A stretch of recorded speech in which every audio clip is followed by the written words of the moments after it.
This is Bleav Me right here on Stadium TV. Cam Rogers coming at you. It is the holiday season. We've got Brandon Lang with the Christmas tree behind him. We love that. And then, of course, one of our favorites who comes on the show here and there, Kasey Hudson filling in for Clay Harbor. Hello, Kasey. How are you? Hi, guys. I'm great, and I'm so excited to be back. I haven't seen Brandon in a while either, so I know this is going to be a fun episode. Brandon, Absolutely. 5-1 last week, my friend. Good run last week. You could call it 6-0. I just took Philadelphia because they buried me the previous 2 weeks. And I said, you know what? I took KC, should have got myself a win. Kelsey fumbles at the 5-yard line. Nice job, moron. The next week, Buffalo, Davis and Allen can't get on the same page in overtime. They should have lost both those games. And I said, you know what?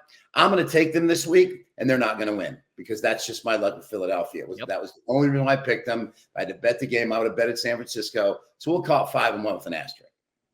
All right. Clay Harbor, by the way, perfection a week ago, 6-0. So we are on a heater right now, guys. We will get to the NFL. Let's talk about college football and the controversy that was Alabama getting into the playoff field over an undefeated Power 5 ACC champion in Florida State. And Brandon, we will start with you on this one. By the way, the lines are out. The odds are out as far as national title odds as well. But before we get there, Brandon, you have something to say about why it was the right decision to leave Florida State out. It's no brainer. And let history show. History creates a path why things make sense in life. Urban Meyer went into the Big Ten championship game with a third-string quarterback. Urban Meyer knew if he was going to crack the Final Four, he had to win, and he had to win big. Mm-hmm. And he did, 59-0. Steve Sarkisian went into the Big 12 championship game on Saturday, knowing he had to win big to jump from 7 and get in.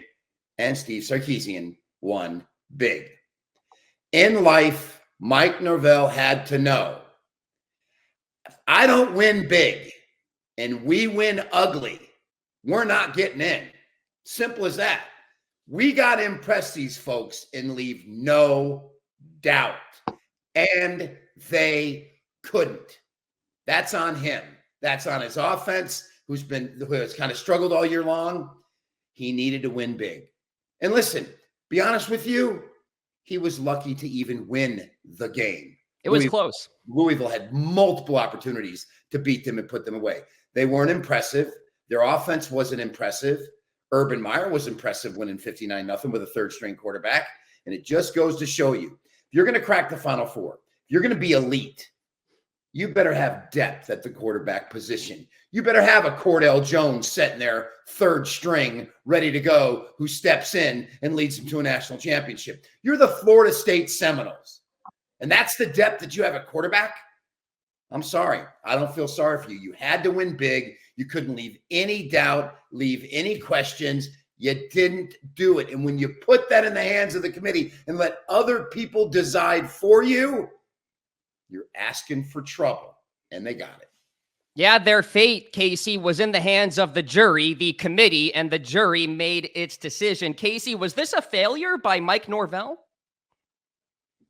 No, I'm sorry. I love Brandon, but I don't agree, because if we're using win big as the cloud to make the argument here, Alabama has been pathetic this season. Michigan's been here and there. You've got other teams that get in that had really loose games to teams that are pathetic. You're also talking about a Florida State Seminoles team that's gone through a semi-rebuild phase in the last 4 years. They were awful 2 seasons ago. They've gone through a lot of changeover, and then they have this quarterback who overcomes so much adversity and brings his team into the limelight and a conversation to even contend. So if we're talking about winning big, we're talking about a team that didn't have the weakest schedule out of the top 5 teams. And we're talking about Alabama just always getting a slide in there because of who their coach is and what the conversation is around this team. Seeing what FSU came through, what they overcame, and how they made a case for themselves this year, there should have been a better argument and a better conversation around this. Where I do agree is, yeah, maybe depth wasn't on their side, but this whole transfer portal stuff and everything that's changing in college football, it's a mess. And then you're coming, 1 year removed from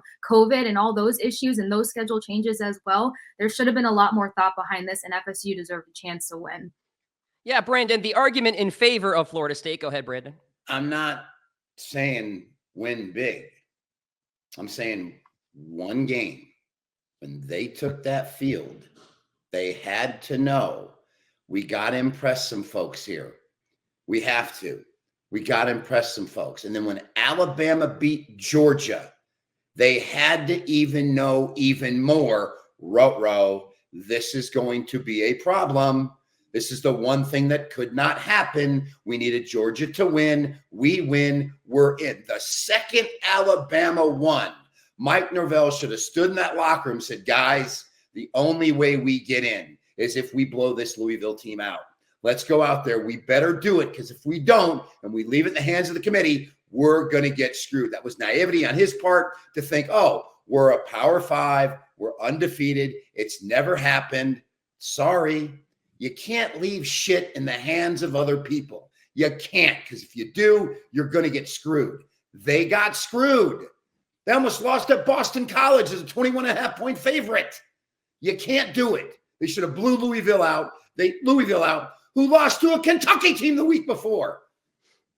Sorry. Two things we learned. Yeah, two things we learned here. Style points matter, and it's written into the bylaws, guys, of the committee. The committee can make a decision based off of injuries about whether a team can be competitive the following week. That's what they did. So whether you like it or not, it is in the bylaws. So anyway, there are arguments on both sides. Let's do a pick here about the national championship, if we may. Michigan is plus 170, Brandon. Alabama plus 185. Texas plus 285. Washington is 7-1. Where is the value? I'm rolling with the Texas Longhorns to win it all. Well, I just like them as a football team. To go into Alabama and beat Alabama, they had one hiccup on a neutral field against Oklahoma. They had 2 possessions late. They could have put the game away. They didn't. Oklahoma made a couple more plays against them. But watching them beat Texas Tech and Oklahoma State the last 2 weeks, I would not want to play this team right now. I'm sorry. And I would take Texas over Alabama again. I would take Texas over Michigan, and I'd take Texas over Washington. I got Texas to win the national championship. Sark's done it. Sark went in there, and within 3 years, he's got the Longhorns ready to play for national championship. I'm impressed with Texas more than the 3 teams that are in there. Yeah, and Texas has Washington, Kasey, so the easier matchup. Yeah, absolutely. I mean, at least Brandon and I can get back into the agreeing column here. There we go. I like Texas a lot. I love what they brought to the table. And honestly, some people might try to make the argument about health being on their side because of the guy that tore his ACL a few weeks ago and one of their wide receivers being a bit banged up. But I still think that they can get the job done. I think that coaching-wise, they've been pretty brilliant when it comes to making the right plays at the right time as well. When you're looking at this top 4, they can crush Alabama. I think they'll take it versus Washington, and Michigan's whatever in my book. So I like Texas for this right out here. Plus 285, the Longhorns. Texas is indeed back, according to us. All right, guys, let's stick with college football. The 124th edition, Army, Navy in Foxborough this year. Over under, Brandon, 27.5. The spread, Navy catching 2.5 as the home team. What's the pick in this one? Last year, Army, Navy was trying to go under the posted total for a 17th straight time. And wouldn't you know it, that in the history of this matchup, the game went to overtime for the very first time. And it took overtime to get it over the total for the first time in 18 seasons. So I'm going to ride the under again. I say they get right back on track, and this game's not going to go to overtime. I'm going to ride the under again between these two because I had the under last year, and I'm watching that fourth quarter, and I'm like, this game's going to overtime. I'm going to lose my bet on an overtime game, sending this stinking thing over the posted total and snapping a 17 straight under streak. So I'm back on the under. We'll let the chips fall where they may. Yep, Kasey, 27.5. Are you on the under? Yeah, I'm taking the under. I think both of these teams know that whichever team runs the ball the best is going to be in control here. You got Air Force trumped Navy earlier this season. Army completely destroyed Air Force 23-3. So I think we're looking more at an Army victory here, but I like the over. I like their ability to run down the clock, trying to have a better performance. And both of these defenses are going to try to outmatch their numbers of how many run yards they let up. You got Navy letting up 121. You've got Army, weirdly enough, letting up about 60 more than that. So when they're both trying to bring their best game, this is definitely going to hit the under. But I hope Army can take this one. You ever watched one of these games? Every play clock goes down to 4, 3, 2, 1. Every single play, the clock is down to 2. The first quarter flies. The second quarter flies. The ball never hits the ground. It's unreal to watch these two play. They know exactly what play they're doing, formations. They run the same offense. It is pretty fun to watch. The ball never hits the ground. The first quarter takes 7 minutes. If you love old school line of scrimmage, like leather hat style football, you're going to get it this weekend with Army and Navy. All right, guys, let's go to the NFL and talk about here, Kasey, the Rams and the Ravens. The Ravens are laying a touchdown and a hook. We know that Lamar Jackson historically has not been very good as a favorite, especially of this kind of number. So, Kasey, where is the value here this week? I don't know. I'm kind of liking the Rams underdog here, and I think that they can keep it a bit closer. They just pulled off some wins versus the Seahawks, Cardinals, and Browns, even though some of these teams have a backup quarterback in the lineup here. But it's what Matthew Stafford has done since returning from his Week 8 injury. He's sitting well over 60% when it comes to his completion rate, and I think that their defense can help keep them in contention here. And as you said, the Ravens can be a little inconsistent when it comes to Lamar Jackson and who they rely on to get the job done. So I think you're looking at a closer game, and I wouldn't be surprised to kind of swing in favor of the Rams here. Yeah, Rams playing in the cold from LA here, Brandon, but a touchdown and a hook, that's a lot. Yeah, they're the king of the backdoor. 2 of their covers this year have come with backdoor touchdowns inside the last minute. They're the king of the backdoor. They were down double digits in the game earlier this year, came back and got the backdoor cover. They're the king of the backdoor cover. Big number here, sandwich game in between a divisional game, which I always like to take the dog there. I like what I'm seeing from the Rams the last 3 weeks. Sean McVay's got them in a position to get one of those wild cards. I don't know if they can win the game outright, but again, down 10 late, down 13 late, down 14 late. They're going to fire. Back doors open. I agree with our gal there. Give me the plus 7.5, and we'll rock and roll. We're on the Rams in that one. Let's talk about the Texans traveling to MetLife to battle. No, it's not Tim Boyle. No, it's not Trevor Siemian. We know it's going to be Zach Wilson and the Jets. The Jets are catching 6.5 at home here, Brandon. Remember, the Jets can surprise some people sometimes at home. They beat with Mike White, the Bengals, a couple of years ago. They beat the Eagles earlier this year. So, Brandon, where are you going on this game? Okay, let's make sure we're clear here. Okay. They beat the Buffalo Bills on Monday night, week 1. They had the Chiefs beat and covered that number. Yep. They knocked off the previously undefeated Philadelphia Eagles. And now the Houston Texans are coming in here laying close to a touchdown? No way. The Jets will rise. The Jets will play. The Jets defense will match up here. The Jets plus the points in what at best will be a field goal game. This is a kind of game, Brandon, that Clay would be all over the Texans. Like, CJ Stroud, only 6.5? Kasey, where are you going here? I guess I'm really filling in for Clay right now. I'm going to kind of lean towards the Texans on this one. This is why you guys have me on the shoulder.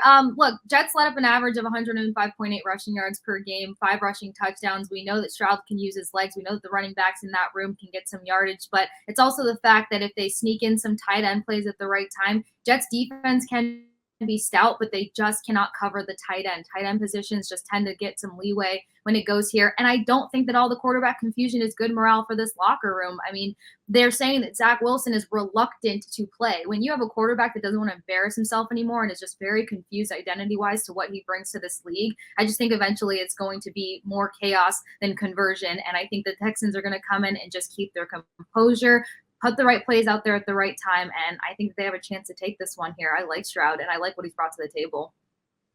First, it was Sam Darnold seeing ghosts, and now it is Zach Wilson reluctant to play. I feel bad for the Jets. Oh, my goodness. I'm going to ride with Brandon. I love the home dog in this scenario. It's going to be gross. It's going to be ugly. MetLife Stadium, maybe a letdown spot. What's that? So we're ganging up on me for the holiday. I'm not used to this. Yeah, we're spreading the cheer right now, Kasey. That's exactly what we're doing. I'm just going to go with the trends and the data. I know it's gross, but sometimes you have to bet ugly with the Jets, and that's what I'm doing. But speaking of ugly, this one could get ugly for Seattle. Kasey, the 49ers are laying 10.5 at home. And by the way, we just saw this game. Thanksgiving night, the 49ers had no trouble whatsoever. So can you lay that 10.5 number, or do you like it to be closer and then with Seattle? I'd lay the 10.5. Like you said, we just kind of saw a blueprint of how this is going to go. And 49ers are at least maintaining their health. A lot of some of their issues and them kind of falling apart a little bit was the fact that they were super banged up. I think they're starting to kind of get in a good rhythm here, and they already know what it takes to beat this team. I don't want to count out the Seahawks. I love Pete Carroll as a coach and what he can do, but I like this 10.5 for this matchup again. Serious chalk here, Brandon. Are you going to go with it? You want Seattle to cover this number. They rolled into Dallas on Thursday night, getting 7.5, 8, 8.5, 9 against the number 3 ranked defense in the NFL. And they exposed the Cowboys and put up 35 on them. You're going to tell me before that game started, Dallas would score 41 points and not cover the number? I would have told you you're absolutely crazy. Geno Smith lit them up like Baghdad on a Saturday night with the Palestinians sitting on the shore going, oh my. It was embarrassing performance by the Dallas defense. And Mike McCarthy in the locker room after the game, he goes, great job, guys. Great job in the fourth quarter with those stops. Mike, you were embarrassed for 3 quarters, you fat piece of crap, because I had Dallas in that game. I'm still pissed about it. So at the end of the day, I'm going to take Seattle. They showed me something on Thursday night offensively. A letdown game for the Niners off the big Super Bowl game that everybody labeled in Philadelphia, coming back home. Letdown situation. I'm going to take Seattle plus the points. Yeah, I think I am too. Sorry, Kasey. That juicy number, 10.5, divisional opponent, and it's only been a couple of weeks, right? They just saw each other. So I will go with Brandon on that one. Big matchup in the AFC. Maybe a battle of fraudulent Super Bowl contenders here, Brandon. The Bills and the Chiefs. The Chiefs are laying 2.5 at home at Arrowhead. Brandon, you know, and you've said it before, the Chiefs are frauds. Can you back them with that 2.5? Listen, my best bet last Sunday in the NFL was Green Bay plus the points over KC. There you go. Because people will not accept the fact that this isn't the same KC team we've seen the last few years. Jordan Love just exposed them. They play like garbage. He's got no receivers. The offensive, they're not the same Chiefs. They should have 3 more losses in this year than they already have. And I'm so happy that for the first time in his career, Patrick Mahomes is going to have to go on the road for a playoff game. I am sick and tired of people jocking this guy as the greatest ever when he sets an Arrowhead every single playoff year with a bye, wins 2 games. Wah, wah, wah, wah, wah. Tired of it. Send us to the last on the road and see what he's going to do. Little punk. I can't stand him. I can't stand State Farm. I can't stand Red. I can't stand the Chiefs, period. I'm going to go against them every week. Give me Buffalo. Buffalo plus 2.5. Kasey, that is tempting. What are you going to do? Red is not Brandon's color, and it's not mine this week either. I think the Chiefs just got too much distractions going on. Not to mention is that after I saw them almost flop to the Jets, I was just kind of done with what they were bringing to the table. And I think I talked about it with you and Clay last time. Some of the other wide receivers and players that were supposed to start getting involved in this offense are just not. They're not getting going whatsoever. They're not alleviating Travis Kelce to do it all and all of the bull going around. So I like Brandon's rant there. I'm right back there with him on the same train. We're all on the Bills. You know why they didn't call pass interference in the Green Bay game in Scanlon? You know why they didn't call pass interference? Because they knew that if they let him go, he's going to drop the pass anyway. So save the embarrassment. Doesn't even matter. No. Doesn't matter. Guy can't catch.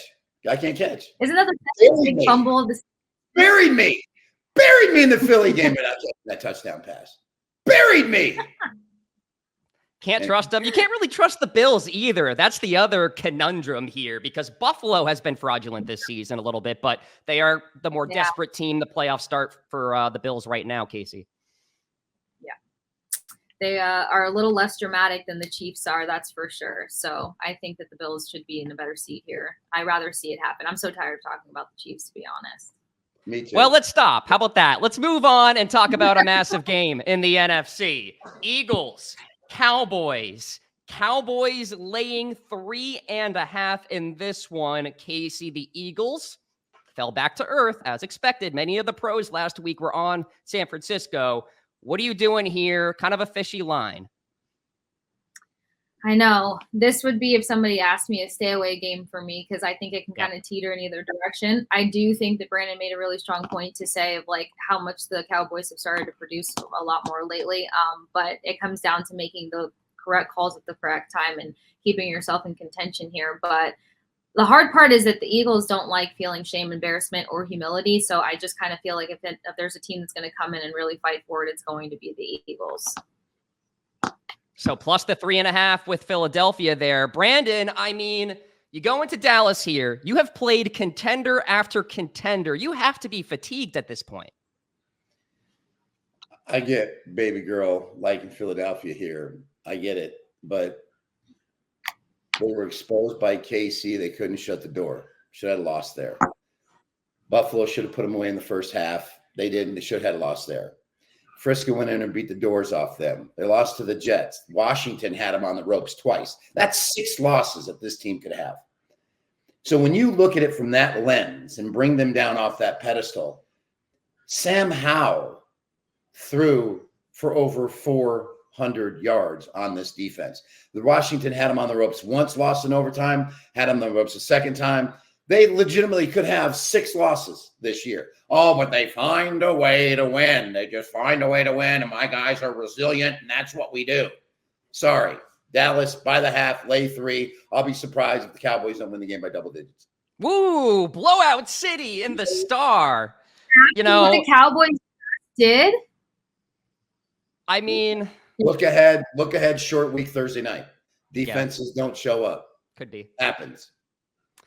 I'm with Brandon. I'm going to lay the 3.5. I don't need to buy it. You know what? I think Dallas is going to embarrass Philadelphia. Regression to the mean is happening. I don't think I sided with Kasey on anything, which is probably bad news for me. We'll see what happens here this weekend. This has been Bleav Me right here on Stadium TV for Kasey Hudson and Brandon Lang. I am Cam Rogers. Hey, enjoy your holiday weekend. We got plenty of holiday weekends to come. I'm sure you people have parties out there. Enjoy them. We'll talk to you next week.